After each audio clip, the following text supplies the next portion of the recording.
கல்யாணண்ட பாச புள்ள வந்திருக்கேன் யாவல கேட்கணும்னு கொடியானண்ட பாச மகளும் புலம்ப விட்டுட்டனேடா.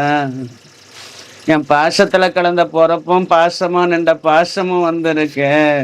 எதுவும் சொல்லாத அனாதியாக்கிட்டே உன் பிள்ளைங்களை தவிக்க விட்டுட்டு உன் மாலை இட்டவளை புலம்ப விட்ட. எனக்கு என்ன சொல்லிட்டு போனேன், ஏன் என்ன இந்த தூரம் பண்ணனு கேட்க வந்தேன். என் பாசமே என் கலையா பூத்த பாச கொடியும் வந்திருக்கு. என் உறவுல நின்ற பாசமும் மனசு வேதனையாட என்ன கேட்க வந்த ஆவல. எதுவும் சொல்லாத அனாதியா பண்ணிட்டு உன் புள்ள திக்கில்லாத நிக்கிறானே, உன் பூக்கொடிக்கு ஒரு வழி சொல்லு. எங்க என் பாசத்துல பூத்த பாச கொடி எங்கடா?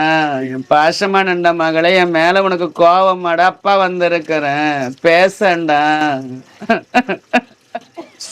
எனக்கு உடம்பு முடியலடா, திடீர்னு அதிர்ச்சியான மாதிரி தூரம் ஆயிட்டேன். கஷ்டமாயிதான்டா வந்தேன் நானு. எனக்கு ஐஸ் இருக்குடா, ஐஸு போல நான் இறக்கவும் நினைக்கல.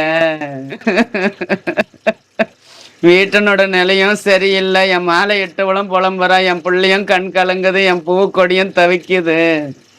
எங்க இன்னொரு பாசத்துல பூத்த இன்னொரு கொடி அங்க வரலையா?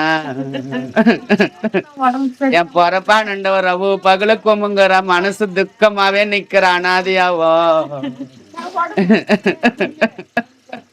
நான் காப்பாத்துறேன், பயப்பட வேணாம். நான் காப்பாத்தி கொடுக்கறேன், என் கொலைய நான் காப்பாத்துறேன், என் பிள்ளைய விட்டுட மாட்டேன். இன்னைக்கு களைஞ்ச மாச்சு. இன்னைக்கு குடும்பம் 2 விதமா இருக்கு, 3 விதமா நிக்குதுங்க அனாதியா. எனக்கு பதில் சொல்ற நிலை இல்ல.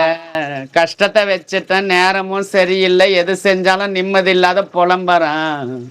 வீடும் வெறிச்சோடுன்னு இருக்கு. எனக்கு ஆயுசு இருக்குடா, நான் எதிர்பார்க்கல நான் இப்படி விட்டுட்டு வருவேன்னு. இடம் மாறிதான் எனக்கு உயிர் பிரிஞ்சுதடா. நான் நல்லா தாண்டா இருந்தேன், திடீர்னு எனக்கு உடம்பு மாறி போச்சுடா. கொஞ்ச நாள் ஆகல, கஷ்டமாயிதான் நான் விட்டுட்டு வந்தேன். வீட்டாண்டதான் சுத்தி சுத்தி வரேன்.